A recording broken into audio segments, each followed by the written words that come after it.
you have to do it in the most direct manner possible. Um, and then one of the other pieces of this that we'll have to have further discussion is there's a requirement, because it's going to be essentially by code, by state of Iowa code, a motor vehicle, it has to be insured. So it's the responsibility of the owner or the operator to be able to provide security against liability, an insurance card essentially, for operating on a public roadway. So as we look through some of the complications that come with this, what we're trying to do is the most narrow scope possible, that basically the golf carts would be allowed on public streets within the subdivisions that are specified in the ordinance, and it has to be a licensed driver. You would have the opportunity to go above 16 years old if you chose to. If that's, again, a decision point that you could make as a council if you wanted something more than that. But all of the traffic laws apply. So obviously one of the, I think everybody's probably been on a golf course or been in a golf cart at some point on a golf course, that we know that people don't drive in golf carts on courses the same way that they'll be expected to drive on public streets. So that's the education piece and the component that we have to work through with the residents choose to have this opportunity to have those carts. For example, open containers of alcohol, intoxication, some of the traffic standards that you have, stop signs, yielding to pedestrians, all those kinds of things, those are going to apply on a city road. So with the ordinance as it's been constructed now, as you scroll through the different subsections, it's really mirrors pretty closely the standard language. We've tried to create a clear definition of what a golf cart is. Also making clarity that it is not an ATV or a UTV, which we're going to talk about a little further down in the discussion. And then basically golf carts are only to be used by the number of seats available to ride in the vehicle, so you don't have a bunch of people piling into those carts. Permitted streets are specifically identified in 77.05, that there's the 3 different Plat 1 subdivision roads that have been named, that's where they would be allowed. And it also expresses that they are prohibited from operating on any other city street in Johnston. Minimum age, again, driver's license required, so that's in most cases 16. You could go higher if you chose to. The equipment we talked about, again, is the basics of the slow-moving vehicle signage, the hazard triangle, if you can picture that, a bicycle safety flag. We mentioned sunrise to sunset, the insurance provision, and the rest is really the legalese about the section. So that's, I guess, the starting point for how we would potentially look at amending our city ordinances to be able to provide specifically to operate golf carts only in this subdivision, to be able to travel back and forth between the golf course. So is there any questions, comments, concerns that myself or Christine can try to offer clarity on as we kind of tackle that first piece? Chief, you pointed out one provision around the sunrise, sunset, and the difficulties there might, be in applying that, arguments that might develop over that. But that one causes me a little less concern than the one over relating to the number of riders on the golf cart. Shall not exceed the number of occupants for which the golf cart is designed. Is there something in the manufacturer's materials that they would receive that say, this is specifically designed for 5 riders? Or, I mean, I could see situations where, somebody's sitting in the back seat and they've got, there's 3 people in the back seat and then they've got 3 people on top of them riding. I mean, I'm just trying to figure out how you would. Only golfed Hyperion a couple times, and I believe all of their golf carts are the traditional 2-seaters that have the bag compartments on the back side. So I don't think we have any bench seats. Now, we'd have to get some sort of specifics from Hyperion as far as the manufacturer specification of that model of cart, but I think the interpretation, at least at this point, would be that however many of the capacity is for that bench seat, which I would assume is 2, but we'd have to check into that. Yeah, I think if we're planning to enforce this at all, we need to have something that's specific enough that we can say, it's only designed for 5 people or something like that. What are you, Mayor, the second sentence there, that all riders must be seated on a seat designed for that purpose and seats shall not be overcrowded? That doesn't you don't feel that that's No, because sufficient? again, if you had, people sitting on each other's laps, That to me would define overcrowded. well, I agree, but then you get into an argument over what is overcrowded. I think if we can just tie it back to something, I think that helps. Okay.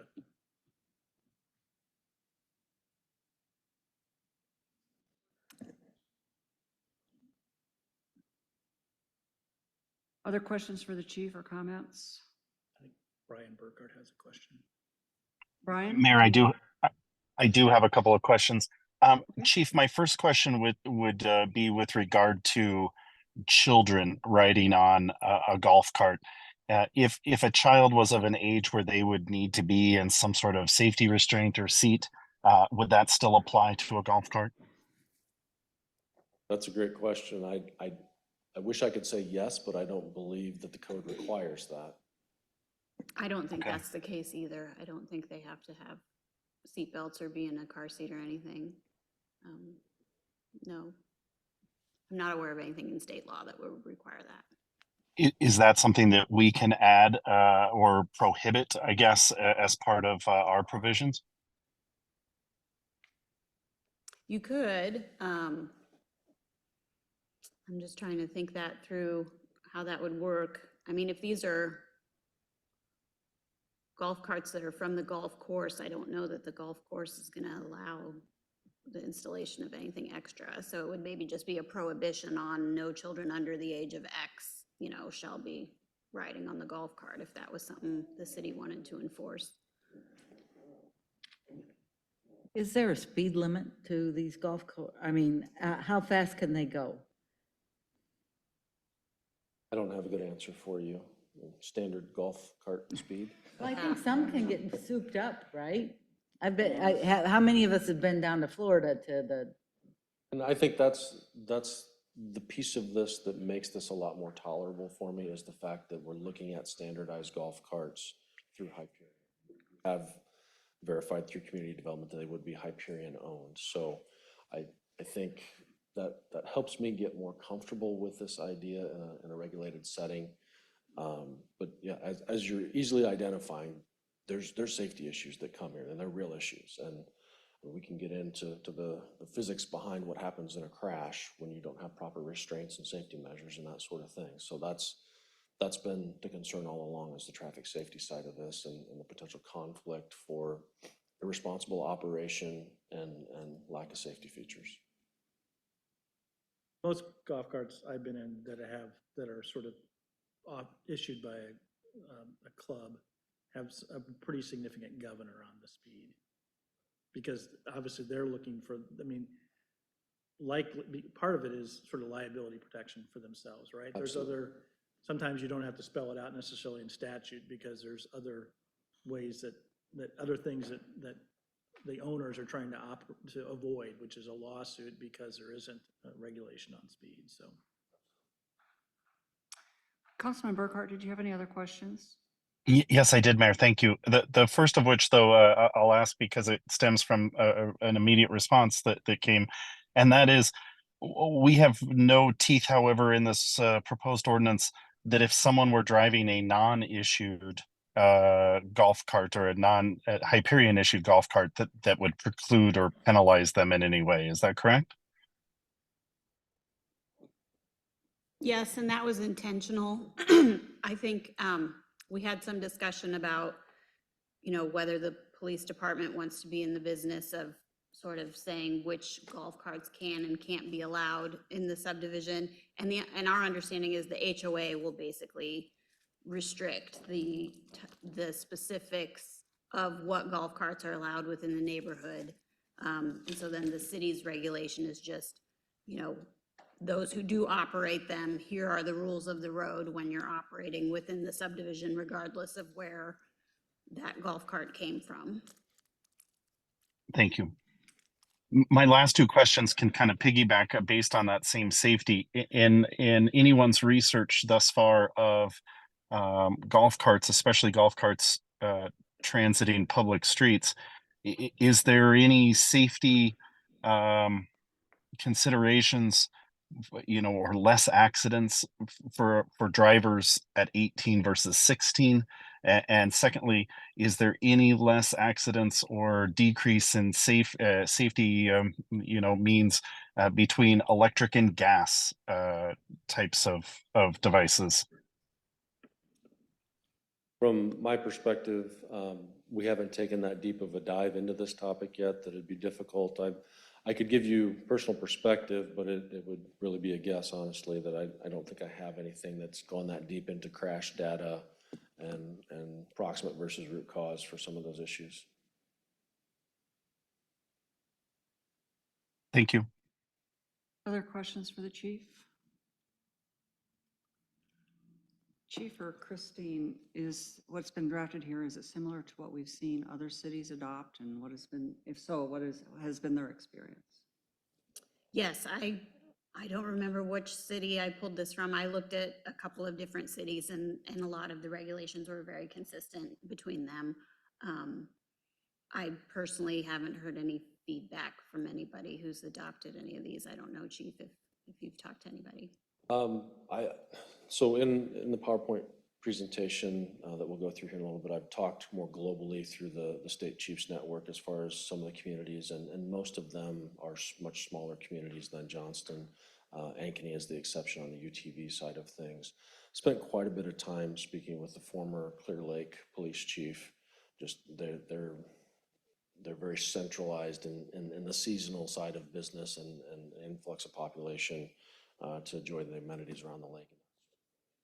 He expressed quite a bit of concern in the grand scheme of just the taxing nature of the work to be done on the police department.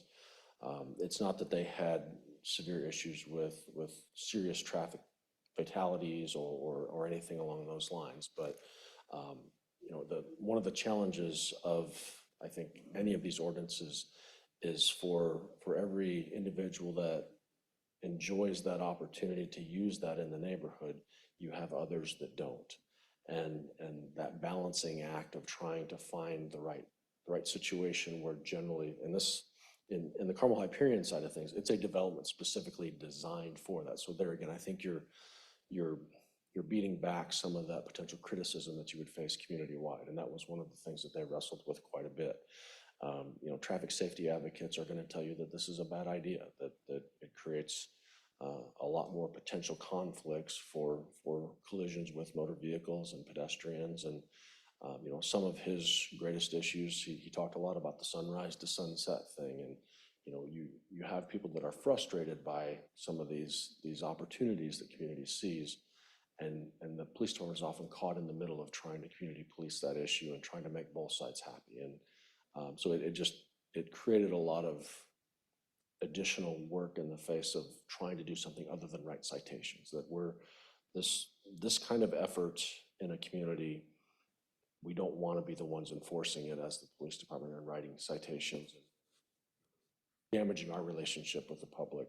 But at the same time, when you have 12-year-olds that are out there driving like they're on the golf course, or you have someone who's well above age who's intoxicated, those are real issues that we have to address. So it's just that balancing act, I think, is the most, and specific to the Carmel Hyperion. I think this is the right approach. I get really concerned if we think that this is a first step and we're going to move more globally to golf carts in Johnston. I would want to talk a lot more about the realities of how that looks, and the burden potentially that we'll face on our community. But I think we're in a much different situation than we're a destination for outdoor activities and all the great amenities that we have, but we're not a community golf course community. We don't have a bunch of golf courses. We're not constantly out in that world, and this appears to be pretty isolated. And I think it is probably manageable, but we're going to have more calls for service. We're going to have issues that we have to police for sure. Remind me, it seems to me that in terms of crossing a street, don't they go underground? Don't they go, so they're not actually going to physically cross Beaver Right. Drive? Yes. So the state code allows you to go directly across, but in this situation, again, that's another one of the benefits. There's a tunnel that they will go under, so they won't have that That makes it a additional little more traffic way safe. conflict. For Absolutely. that reason, yeah. But I have one question. Are you done, Mayor? I may have a couple more, but go ahead. Okay, so, so is there, do we want to think about, because would this language basically prohibit somebody from, I mean, obviously there's the underground route, and that's the route we want them to, or the tunnel route. But what if somebody decided to follow the street and then cross Beaver Drive? Does this prohibit them from doing that? Because in theory, you're not permitted to be on Beaver? I don't believe there's anything in the ordinance that would outright prohibit that. I'm looking at Christine, because I think it would fall back to the state code as far as what is allowable. Even the permitted streets, which doesn't list Beaver? Yeah, that's a good point. The state code says that a golf cart can cross a primary road extension, but only if it's to connect like two other streets where golf carts are allowed. So if, and I'm not super familiar with the layout here, but you know, if a person was going from one of these streets to one of the other streets and had to cross another road to get there, I would say probably then I wouldn't recommend citing them. If it's a direct route between the two roads where it's allowed. I don't think there is a road over. Yeah, it wouldn't be. Yeah, Yeah, there well, wouldn't then be a it- road Then that I would can- say, no, yeah. they can't be on Beaver. Yeah, I Travel. they think, have to go through the tunnel. I think we need to recognize there'll be people that will go on the road, not on, across the road. Yes, there will be directions. It'll say you need to go through the tunnel. And then there'll be a visitor who gets a thing and, But what road would they go on, Rebecca? not go on, cross No, Beaver. but even that, I don't know what road they would cross. I would envision that they'll probably travel on the shoulder of Beaver and then try to cross into a neighborhood somewhere, wouldn't they? Can I ask a question? I mean, today we have the driving range across the way. I mean, are they crossing Beaver today? Have we had issues with that? So I would assume that they would follow the same path that they have in the past. Seems to me they would avoid the conflict with traffic. No, and go under. right. I guess the only thing, and that would be my expectation too, that sort of the most commonsensical thing would be to take the tunnel. And I think the only question would be whether we want to encourage them to have some signage that says you can't take it across Beaver.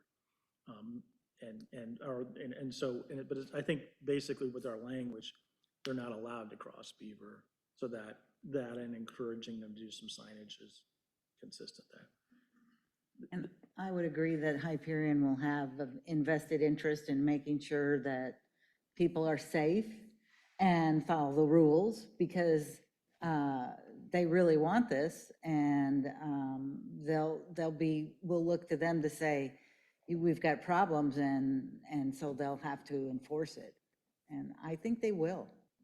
And I was kind of thinking along the same lines, Councilwoman Martin, that if, to the extent that we can encourage them to build into their association rules or covenants or whatever, some of these self-enforcing requirements, you know, like take the tunnel, I think that would be a good, that way they're laying the requirement out there and the restrictions out there, and then they're responsible for enforcing them. I just had one other question, Mayor.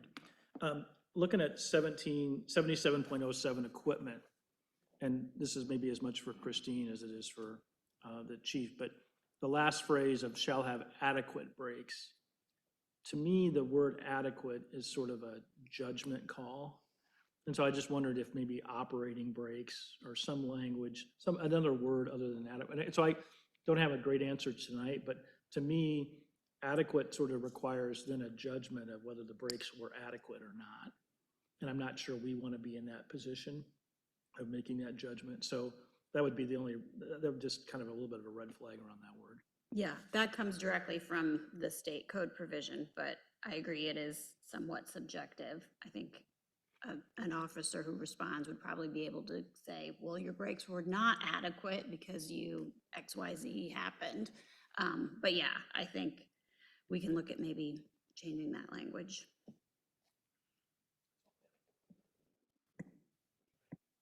Any other questions for the chief? Chief, this is Brian. I do have one more. in any of the review, either you or Christine can answer this actually. In your review, do any cities in Iowa do safety checks routine or permitting of these devices, since they are not permitted in the same way or licensed in the same way as DOT based licensing would happen on a vehicle? There are some communities that have developed their own licensing requirements within. Pleasant Hill just stood up an ordinance, I believe they are doing their own licensing system there. I can't remember off the top of my head, but there are some, I believe, that have gone that route of doing an annual inspection. And I think in conjunction with that, a lot of times it's because the city has taken additional steps that they're requiring them to have brake lights or turn signals or a seatbelt or something like that that goes above the code of Iowa and what's provided there. I think it's how that's been worked in, as I recall. Yeah, I've seen something similar with UTV ordinances for sure, where there are some communities that have like a annual or every other year registration process locally where you have to have a sticker to put on it that shows that you've gone through, you know, an inspection of some kind. The only caveat to that is now state law says you can't charge a fee for that. Cities can do that, but you can't charge for it, so. The one thing I would say about Pleasant Hill is that Pleasant Hill, I presume, has done this because of Copper Creek Golf Course. And the layout of Copper Creek is much different than Hyperion. The golf course is on the clubhouse is on one side of a public street. In the first hole and several holes, you have to cross a couple of different public streets. That's not what we're talking about here. So I'm not sure that's a perfect comparison. So I just would kind of issue that caution. Sure. And I believe they just put their ordinance in place this past January, so I don't know that they've even had a full season to be able to experience what that looks like. Any other questions? Christine, I just had a thought and I'll share it with you. If we can't change the word adequate because that's what is in state code, maybe we define it. For purposes of this section, adequate shall mean, or something like that. Yep, we can do some work on that. So So, Chief, what's next steps on well, this? so I guess what I would say is the general, I think, opinion of what I'm hearing is that we want to continue to move this forward, that there's probably some work between Christine and I to do a little bit more wordsmithing and bringing that back to the council in the form of 3 readings of an ordinance. It might be like the parking where we're going to do some tweaking at the first and the second before we get there. But it sounds like, from what I'm hearing at least, that we keep this moving forward with the intention of getting it in place in conjunction with the development. Chief, I have one more question. Do we need to address at all parking of these on the street? I mean, I could see them becoming a hazard at night if they're parked along the city street and people don't expect them, don't see them, run into them. And a good question that I hadn't Well. considered.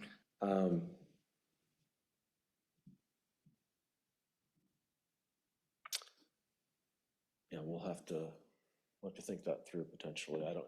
It would be really helpful if we had some sort of model user agreement of how this is all going to Right. look and you know what the covenants is going to say, but we don't have any of that.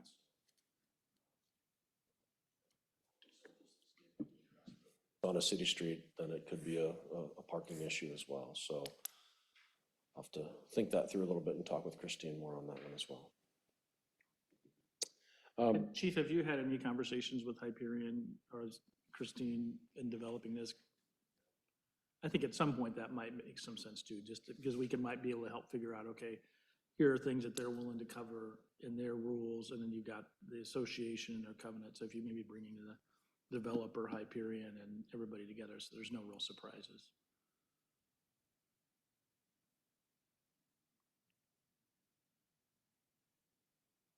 Okay. We're talking about 3 new streets to this point. Now I want to take a step back and talk a little bit more globally on the ATV, UTV side of things. And I'm, again, I will tell you, I'm not the foremost expert upon this. You're going to have questions that I can't answer. Really part of this discussion is just trying to gauge how much work needs to be put into this, because how serious are we at looking at some of these things. So what I've tried to do is just kind of give a broad scope of where, at least I think we're at this point. So if you go back to the legislative session in 2022, House File 2130 is what was brought forward that really opened the door for more use of ATVs, UTVs on public streets. There's still quite a few regulations that go into that as far as the speed limits of the roads, the divided highway, more than 2 lanes, those kinds of things. So this is a broad spectrum. And again, I think as many of you know, but I'll say it anyway, that we know that the Iowa legislature, they try to look at all of Iowa when they create legislation. And so then the job of the local community is trying to figure out, does that legislation serve a purpose for us that we believe is useful, and how do we do additional regulation on top of that if we are going to move forward, those kinds of things. So contextually, there's a lot of holes in what House File 2130 was from a regulatory aspect. So if we're going to look at trying to do something more with ATVs and UTVs on city streets, there's a lot of discussion, there's a lot of effort still to come into some of those pieces. And if you take a deep dive into the Iowa Code, you will find that there are a whole lot of other terminology for all-terrain vehicles, the off-road vehicles, all these different aspects of things and how they're defined as a motor vehicle in the state. But to try to overgeneralize things, just looking at the ATV versus the UTV, generally speaking, when we think of ATV, those of us that grew up in rural areas, it used to be the 3-wheeler, then it became the 4-wheeler. Now sometimes they're the 6-wheeler. You know, it's traditionally it would be a vehicle that you would straddle that has a motor on it that is does not have any safety features, seat belts, anything like that. The UTVs then came along, and you've got some more safety features in some of those models, and that's part of the challenge of UTVs. The gentleman that brought his in today, he's got a very high-end UTV that has a lot of safety features to it, but that's not what all UTVs are, and that's not what defined or meets the definition of a UTV according to the state code. So that's the balancing act of looking at the vehicle safety components of this. So you're going to see a lot of the same requirements that we've talked about a little bit on the golf carts, but it's more so. So now there's a registration requirement. With that, you can do it through the Iowa DNR. There's also some cities have taken and they've created their own registration process for inspection. And again, it's usually tied to those additional safety features as far as what they're going to go based upon the local ordinance that goes above the state code.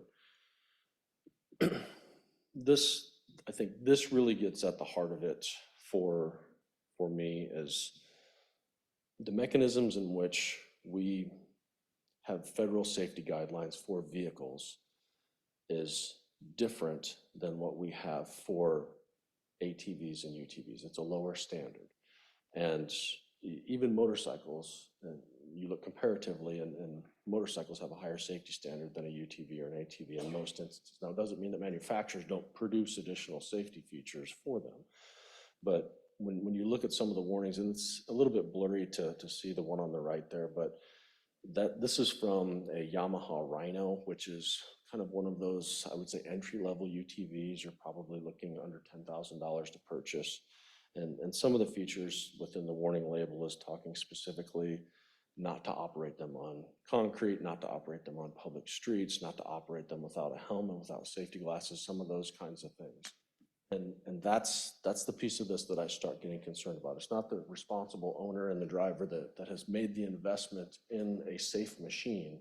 It's how do we as the police department deal with those that don't make that kind of investment, and what kind of precarious situation does that put us in when we have to deal with an issue that results from irresponsible motoring behavior in that sense. So when you look at the picture on the left, this is what would be a traditional ATV crash. And the thing, again, about the ATV side of things that I really get concerned about is there's no belt, there's no safety belt, there's no mechanism to keep you. And again, force equals mass times acceleration in the world of physics that, you know, until you're acted on by an outside force. If you look in behind that ATV in the picture, you can see that rider went through the windshield of that vehicle that was struck.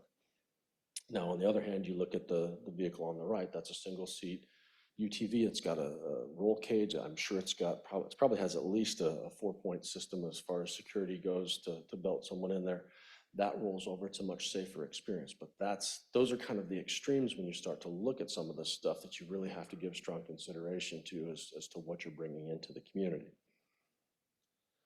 And then nighttime, as you might imagine, it complicates things. The vision is obscured. You know, one of the things that we do frequently in serious vehicle accidents is we provide a math calculation for stopping distance, and that's one of the hardest pieces to take into consideration with someone who's out motoring. That the incident on the left, my assumption is that was probably rolled a few times due to the damage of it. You can see the collapse of the cage there.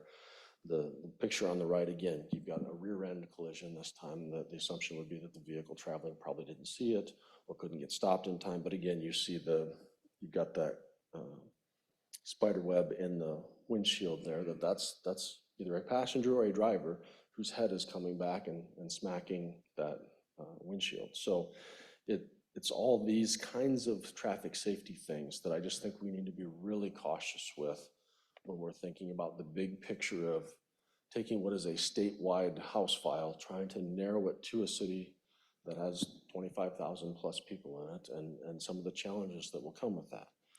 When I Chief, can I just ask you just a real quick question? So that, if you go back to your photos there, so the photo that's on our left, that the vehicle that's with the kind of the red light in the background, so is that a UTV or an ATV? That's a UTV. Okay. And so that was a roll cage that had collapsed. That's what you referenced. Okay. Thank you.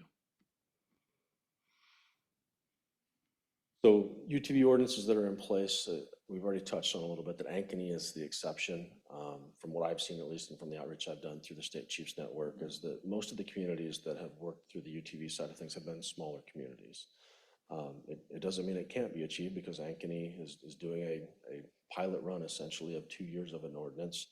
And speaking with their police chief, since they put it in place in July of 2023, there's been one accident without any injuries. There's been one citation issued, 7 reckless driving complaints, and 10 administrative questions, which are complaints calling in on people to the administrative side of the police department about what's going on, why is this happening, those kinds of things. Anecdotally, in speaking with some of their officers, what they've seen is an uptick in a lack of education or awareness, that they're seeing a lot more golf carts on city streets and young people driving golf carts. So they end up, again, if we're doing our job as a police department with these issues, we're not issuing citations. You're not going to see a huge influx.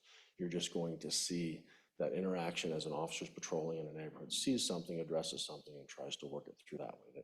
That's the anecdotal stuff that we can't capture easily on the statistical side of things. So that's really the extent of the dive that I wanted to take with you at this point, and just really take your temperature on what are we thinking. You know, if you want my opinion, I'll give it to you. If you don't want it, that's fine too. But it's just a matter of where all are you at, and what are you thinking about how we proceed, or do we proceed? Questions for the chief? Chief, it looks like the law was enacted in 2022. Ankeny adopted theirs a year later in 2023 with kind of a sunset on it in 2025. How about these other communities? And my real question is, how similar or different are these other ordinances from what Ankeny has adopted? Again, I haven't taken the deep dive into all those. That some of them have, Waverly and Clear Lake, I believe they've had ordinances in place for many years. Some of these others, Oskaloosa, I think maybe has had some for a while. But anecdotally, it was a broad question, and I can get access to that. I'm sure others too. It's just a matter of how much effort are we putting into this, and what do you want as far as information?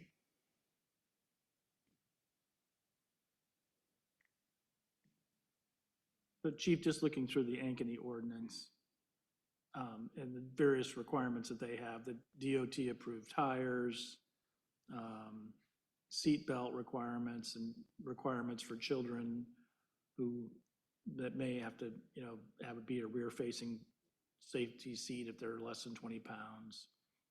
So it looks like to some of these, to a certain extent, they make the UTV requirements similar to a vehicle requirement. How would you, if looking at that Ankeny ordinance, it's got to have operational headlamps, horn, turn signals. How is that a UTV that meets these requirements different from a vehicle? What makes a difference in a regular car? Well, I think it comes down to crash dynamics, and it comes down to, they're manufactured to a different level of federal safety standards, so it's a lesser level. And with any crash that we have, whether it be, with another vehicle, with a pedestrian, I don't believe the engineering side of crumple zones is probably in there as you would see in a vehicle. There's obviously not airbags, and so in any collision, the reality is there are 3 crashes in any collision. So you've got a vehicle striking something, then you've got the human body striking a restraint device, hopefully, and then you've got the internal organs that are striking the body. So it really comes down to the dynamics of what is the speed, what is the force, and all those other layers and elements. And in most cases, when you have a UTV versus a vehicle, that vehicle is going to weigh more, is probably going to have a higher safety standard. Now, I'm sure there's an exception, but in general terms, that UTV, that ATV, they're probably going to be in a position where they absorb more of the force of impact. So that's the balancing act. And So that kind of goes back to your slide about the federal motor vehicle safety standards that you would see in a car, that you're Right. not going to, the airbags and some of those things. Science is always advancing. I'm sure there are manufacturers out there that probably go way above, and maybe they can even meet those federal standards. Right, and if they did, right, that might be the threshold. But if you're going to make a $40,000, $50,000, $60,000 investment in a UTV, and we put an ordinance in place that we're going to do a 2-year trial on, and then we decide that we're not going to move forward with it, I don't know the balance there as far as the council goes either. Chief, I have a couple questions, and I'll try and be quick.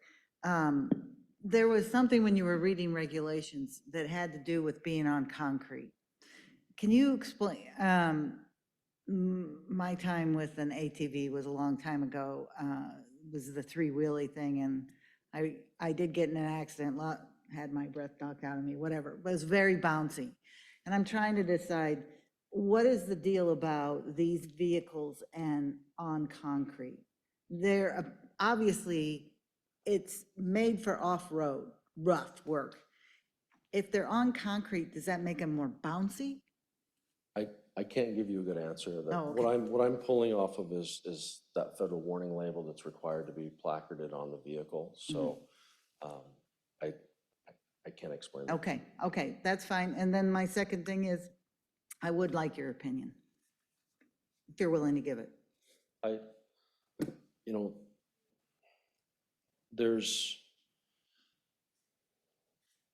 think there's always options for solutions. I think it comes down to what is the trade-off in some of those options. And I have a real concern about golf carts being on our city streets. I think that is, we're not a beach destination. We're not in a situation infrastructure-wise with our roads. We don't have that kind of roadway set up with all the additional reflective features, the bike lane in that same setting, those kinds of things. So golf carts I get very concerned about. ATVs, I also am very concerned about because of the lack of safety features. And again, if you have someone who flies off of that, whether it be striking the ground or striking another vehicle, UTV side of things, I think that's the most workable potential, but I think that there has to be a lot of effort done in trying to make certain that we have a minimum safety standard that is much, and I mean much higher than what is going to be manufactured in a lot of these. And with that, you still are going to have the public education campaigns. You're still going to get complaints of people on the roads that don't like seeing them. I will tell you that when somebody gets froggy on one and jumps on a bike trail, the police department is not chasing them. We're not getting into chases with UTVs. Unless they've robbed a bank from their UTV, we're not pursuing that. So the traffic safety piece is really big for me. The other side, just from a police department's perspective, is timing is everything when it comes to some of these new initiatives. And we're coming off of the busiest year we've ever had for calls for service in our organization. We've got more overtime than we've ever paid. I'm doing the job that I'm trying to do with less cops now than when I walked in 8 years ago. And it's not because of any lack of support of anyone. It's just the nature of where we're at. We're looking at bringing on Ignite and Bombers and some of these other major amenities that are going to draw thousands and thousands of people to our community on a weekend basis. We're still going to have 3 cops on the road. So what do you want those cops doing? If we're going to be a traffic-centric community where we're going to have all these variances, then I'm going to be coming back and asking for a traffic unit, and that means more staff. That it's a balancing act, and I just get really concerned. I don't know that, I'm not going to stand up here and tell you that the answer should be no, but I'm really concerned about the timing right now as far as how this lays out into everything else that we're growing, all the new special events, all the things. What do you want your cops doing, and where do we put our best? Hope it's more than traffic enforcement. So that's my opinion, I guess. Thank you. Other questions for the chief? Comments?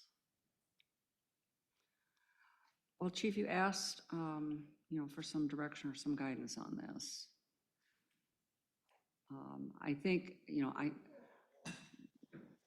my thoughts were pretty consistent with the conclusions that you reached, that, golf carts are concerned, but we can probably control that with, the fact that we're looking at just Carmel, Hyperion, and some of the restrictions that we're putting in place there. ATVs, I think they appear to be a hazard on our city streets, and I don't think we want to go in that direction.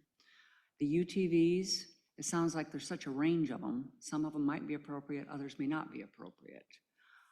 I think we need to, my opinion, I think we need to continue to look at it. I am concerned about the resources that we dedicate to it, just because we are thin on staff right now, and we need our cops out on the streets, not sitting behind desks drafting ordinances. But I think it's one that we should continue to look at and see if there is, a way to develop an ordinance that makes sure that the ones that are on the street are appropriately on the streets. I mean, the fact of the matter is, I see cars on the street all the time, these little, I call them matchbox cars. I would not get into those. I agree. I mean, I would they're like a rather be in a little bug out UTV than there. one of those. Yeah, a bug sometimes. out there waiting for a semi to run over them. I wouldn't ride in one of those. So, there are other vehicles on the street that I think are deadly. So I think we need to continue to explore this. But again, if it's a choice between, catching criminals on the street and writing ordinances, I want our cops on the street. Yeah, I would be interested in seeing what Ankeny does when their ordinance expires.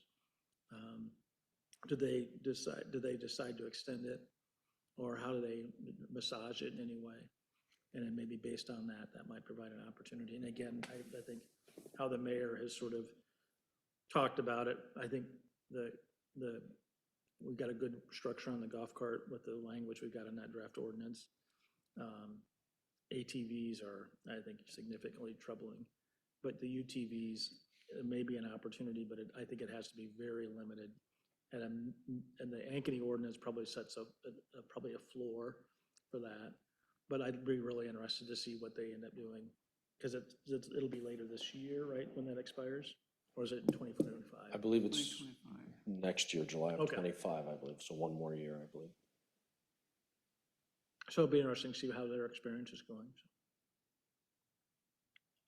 I would agree with what the mayor said, that based on the thoughts about the golf carts, and that it's Hyperion's responsibility to make sure that we're happy, because we could take it away, I assume.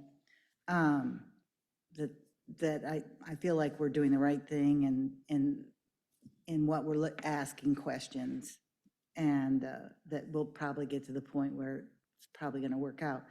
And I also agree with the mayor saying that the UTVs. ATVs. Well, the ATVs are dangerous. The UTVs, there are some that are good and some that would be dangerous. And I don't see us running out there and adding to it, because I believe what you said in terms of we're going to have a lot of people once Ignite opens, and Bombers, and the Mormons Temple, which will be the first temple in Iowa.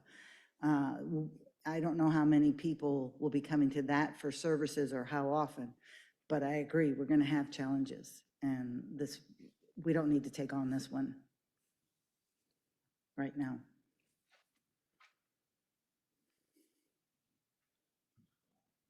Appreciate everyone's time. I'm sorry for the length of discussion. Yeah, I hear you. We'll work on the golf cart side of things. Christine and I will continue to work through that and bring it back to the council here sometime, probably June-ish, hopefully. And I will do some more work on the UTV side and just start Continue trying to making educate inquiries, myself and see where the good models are for the future. All right, thank you. Thank you. Okay, we have one additional agenda item, and that is to discuss possible fire code changes and possible moratorium on sprinkler thresholds.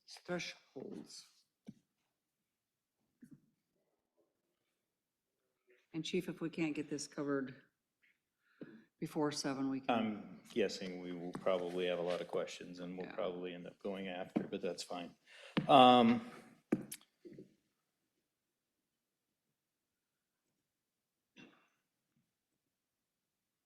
Just pull up the comparison document here.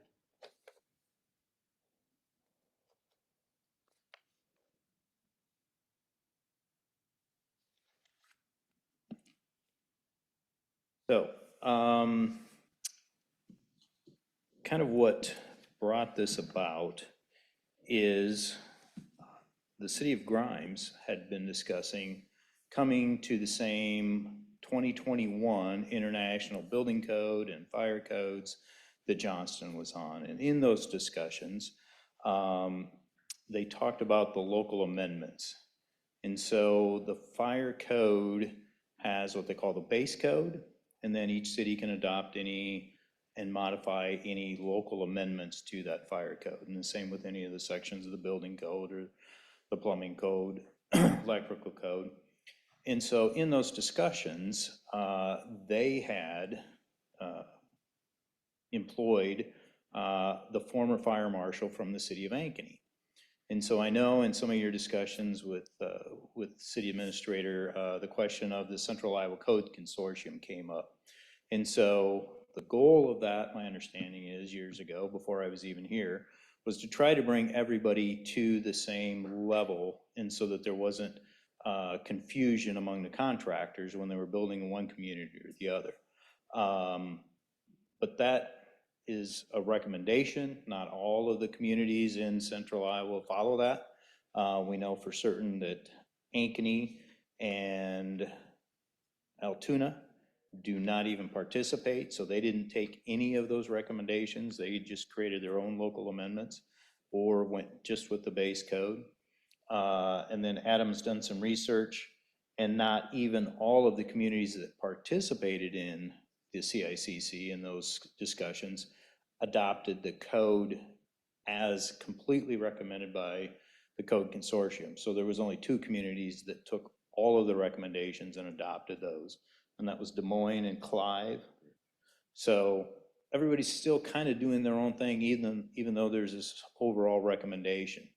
And so also in my research, I reached out to the West Des Moines fire marshal and said, where is the basis for all this, what we call the West Metro, or the reduction in the size of a building that you can build before you have to install sprinklers or a sprinkler threshold? And he said that went back 20-some years ago to a previous fire marshal, back when most of the departments in the area other than Des Moines proper were paid on call or volunteer departments. And the thought process was that if you had smaller buildings and required sprinklers, that would give the firefighters more time to respond from home, go to the station, get in the rigs and go, and likely have a smaller fire than having a much larger building based on the base code before would have sprinklers to help reduce the chance that the building would burn down.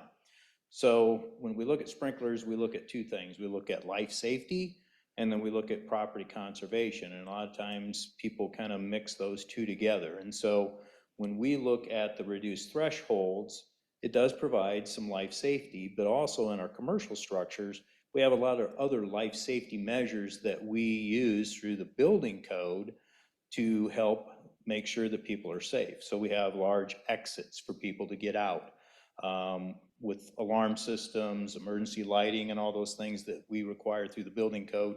There are a lot of safety features built into the commercial buildings. Where we have our largest life loss is going to be in residential homes. And in the International Residential Code, we have a 0 threshold for sprinklers, but virtually every city, but a few in the whole United States, take that exception and take it out of their code and say, we're going to have a local amendment and we're going to exclude that. So when we look at it kind of holistically, we say, oh, well, it's okay to have the code say we need to have a sprinkler system in every residential home, but we exclude that out of our code through a local amendment. But on the commercial side, we, Johnston, and many of the kind of the west side of the metro, have reduced that base code almost in half for most of the instances, from 12,000 to 6,000 square feet.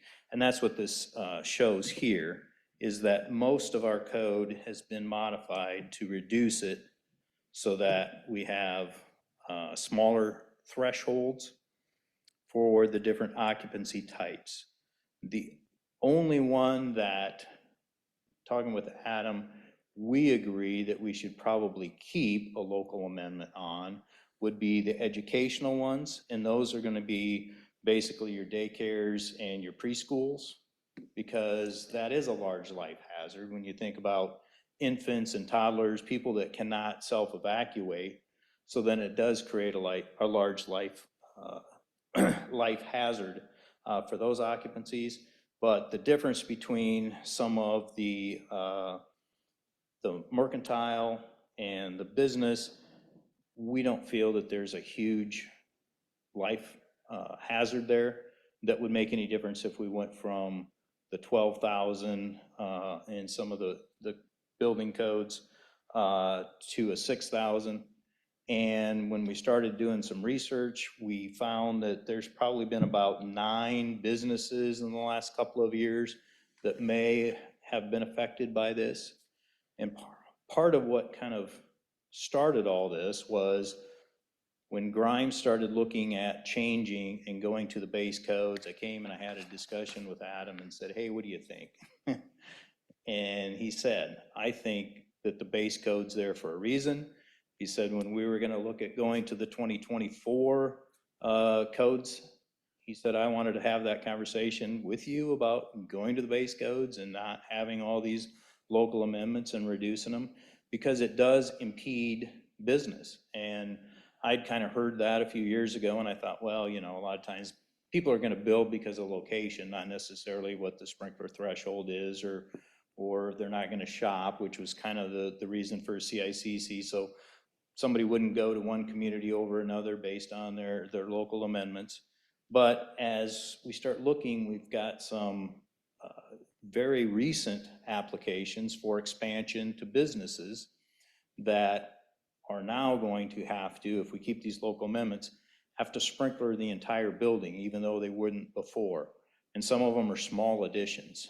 We also had a dentist's office that really had to reconfigure their expansion to stay with underneath that 6,000, whereas they would have been able to build a nice bigger addition, provide more services to their customers if it weren't for that 6,000 exception that we put into our code. And so that's kind of what the impetus is, to have those discussions to see where the council is, what they want to do. Do they want to move towards the base codes and remove those local amendments other than the education? Or do they want to stay with the local amendments? And I know some of you have some varying opinions, and so that's kind of what we're asking is, what direction do you want us to go? Would you include nursing homes in there with the child care centers?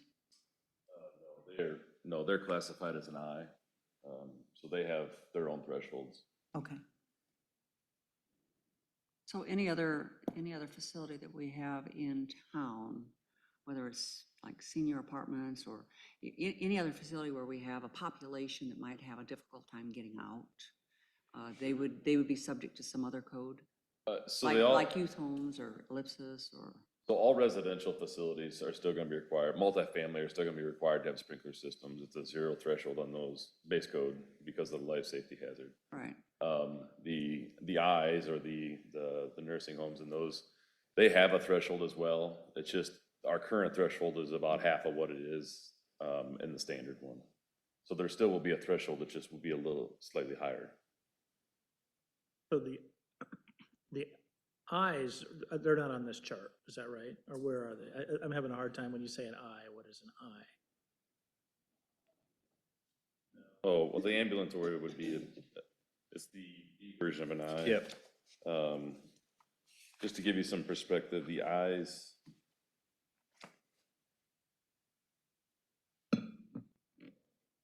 Currently, an I,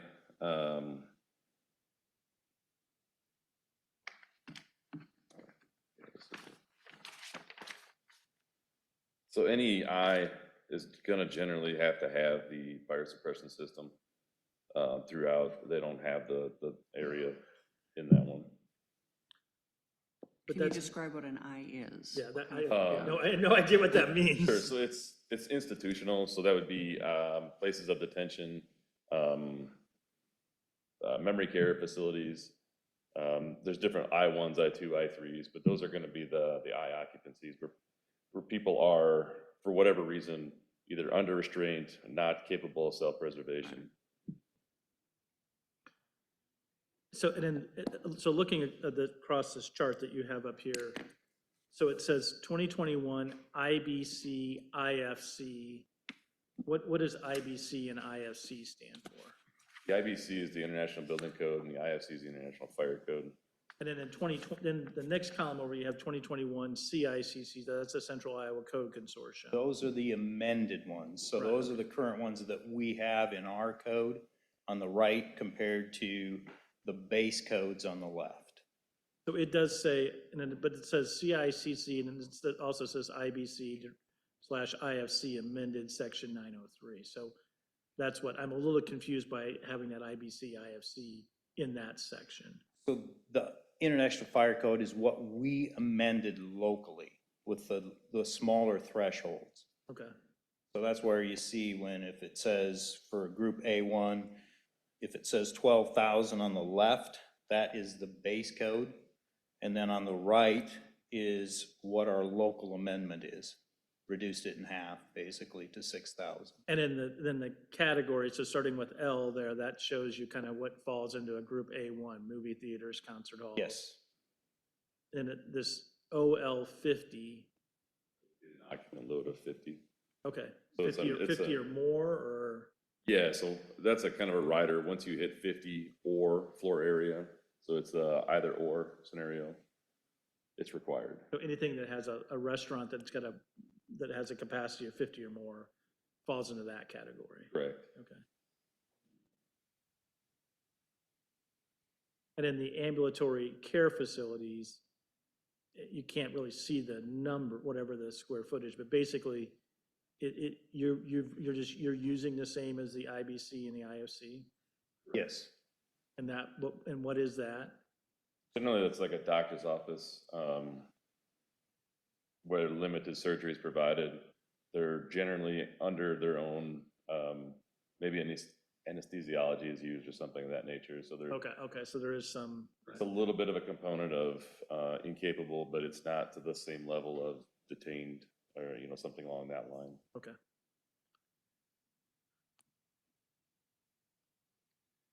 Other questions, council? So I would be interested, I think there's merit for what you're proposing here, based on the fact that the exits, all those other things. I think but I also really like the kind of the consistency across the metro. And especially with Urbandale, Clive, West Des Moines, and those other communities. And so I would be inclined to support some sort of moratorium, but I would really like us to kind of be working in concert with a broader group than just Grimes and Ankeny and maybe Altoona. So it'd be nice if West Des Moines and Urbandale, Clive have those conversations with those communities as well. And maybe, you know, given the merit, I think you've got a good meritorious argument. But to me, I think it's good for everybody to kind of be on the same page. That was the whole purpose of the Central Iowa Code Consortium. And you make a good point that it hasn't been fully implemented, but I think that in the spirit of that, I think it would be good if it was done in as comprehensive a way throughout the region as possible. And I agree, but for me, one of our goals in our mission statement is to make data-driven decisions. And we start looking, it's like, I can tell you anecdotally that a smaller building that requires a sprinkler is probably gonna be safer for the residents and for the firefighters that respond to a fire in the building. But there is no data out there that says that a 6,000 square foot versus a 12,000 square foot sprinkler building is one safer or one has more fires than the other. I mean, I just had a discussion with the fire marshal in Altoona today. They're looking at going to the 2024 codes, and he's been researching, trying to see, is there any data that supports going to a reduced threshold? And he said, I can't find any. And when I talked to the fire marshal in West Des Moines, and this was a very heated subject in the last round of the CICC, was, kind of the building officials and the fire officials not agreeing with this base code versus these reduced thresholds. And so, but again, it's based on somebody's kind of hypothesis 20-some years ago, and they've just kind of stuck with it, but we can't really find any data that says this is how we should administer the fire code.